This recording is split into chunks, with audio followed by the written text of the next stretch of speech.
Did you feel that this was a success today, and if so, in what way? Oh, absolutely. I think in several ways. One, for not only our principal, but the other staff, and then also the students. It gave the students an opportunity to see how it is to not be able to talk and have to use a communication device or signs. And I think it gave the staff an opportunity to see the same and see maybe those students that come into their room that have some communication difficulties, what they might have to use in order to understand them. So I thought it was very positive. Great. And can you tell us, at least for today, how did you determine how the monies were going to be spent that was collected to sponsor his silence? Okay.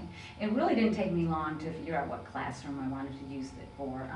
My MH classroom, I have a couple students that have high-tech communication devices, the Dynamo. Mm-hmm. What I wanted was something that I could purchase that would be more low-tech recorded speech, that if something novel came up, we could communicate right away, have something right away, we could go off into the corner, you know, program it, or the staff, it would be easy, user-friendly, so they could program it. So I decided on something that's a little bit more low-tech. That's great. And do you think that this did have a positive effect overall on the school, this event? Yes, yes. Okay. And I think the kids, their opportunity to come up to Mr. McClellan and try and talk to him, I thought that was great. Okay, so it's fair to say that you felt that this was a fairly good project to do as a launch to May is Better Speech and Hearing. Yes. Yes. And I know that you were sharing before that then you were thinking from this event some different things you might be able to do through May. What were some of those things that you might do? There are a couple things I was running through my head.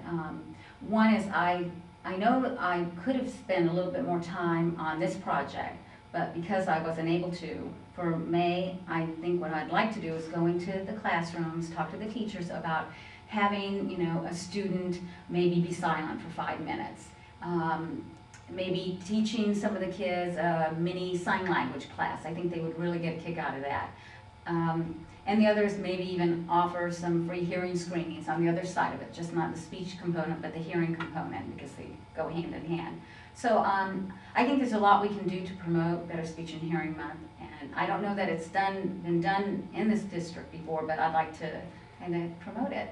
It's great. What a great thing to come out of everything. Well, I really appreciate your involvement in this, and if we were to do it again, would you be willing to participate? Oh, absolutely. Great. Absolutely. All right. Well, thank you very much for doing that. Okay, Kevin, as the graduate student that took the role to help to program the AUGCOM device and have a short discussion with Mr. McClellan, the principal, in teaching him how to use it and in asking what vocabulary went on that. How did you feel with regard to the success of this event? I think it showed in Mr. McClellan's ability to be able to work with the communication device, but also the lack of phrases that we had on there was a little frustrating for him. We met several days ago to kind of just talk about what he would be doing and kind of the type of situation that he would be in to kind of gear the communication device or the phrases on there towards that activity. I think it would be a lot more difficult for him had we not done that. If I had just taken and put in some phrases on there, some typical phrases, yes or no, hi, how are you, it would be a lot more difficult for him and more frustrating for him to try and communicate with just some general phrases rather than something that was in context of the Foursquare or the games that he had played. Absolutely. Now, also being a speech pathologist, you had some element of knowing now this is going to be difficult for him. He may need more vocabulary than what we've got on here, but part of your piece was a restriction to actually not really give him any guidance in what vocabulary he was to choose. Right. He had to do that. Was that frustrating to you because you knew what was going to be, you knew what the result was going to be? Well, it's definitely frustrating for me. As when we sat down and talked about it, I was trying to give him some hints or cues of some typical language that he uses during the day, at recess, at lunch, phrases that he typically says catchphrases that he may use, things that just everybody has and says every day. But it was really difficult for him to think about that because you don't think about the language that you use. It's just, you just do it.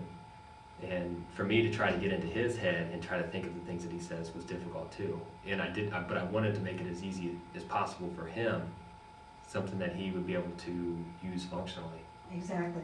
Now, do you think that it would have been better to have counseled him toward other vocabulary that he might be able to use, or do you feel that the fact that he had the experience of realizing the restriction that's involved with the vocabulary? The way that I took the whole project here was to educate him and even the other students that students or individuals who use a communication device are sometimes limited as to what they can say. And I think it was great for him to realize the frustration that that students can have in the classroom, not with those that don't use a communication device, those that just have some language difficulties, that it can be very frustrating for them. Exactly. Well, I thought it was very interesting, that comment that he said was out of 35 years.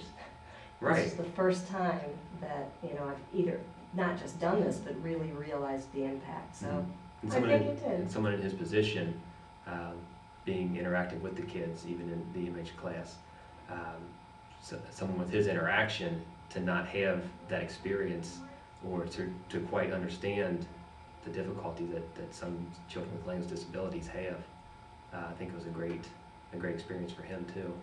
So overall, do you feel like doing a project like this, maybe across several different locations, has some potential of really increasing public I awareness? definitely think it would. Great. Not just in the schools, even in just a place of business, Exactly. because they deal with customers. And that is our intent, so we will see if we can get it there. All right, well, Excellent. thank you so much for participating. I really, really appreciate it. Thank you.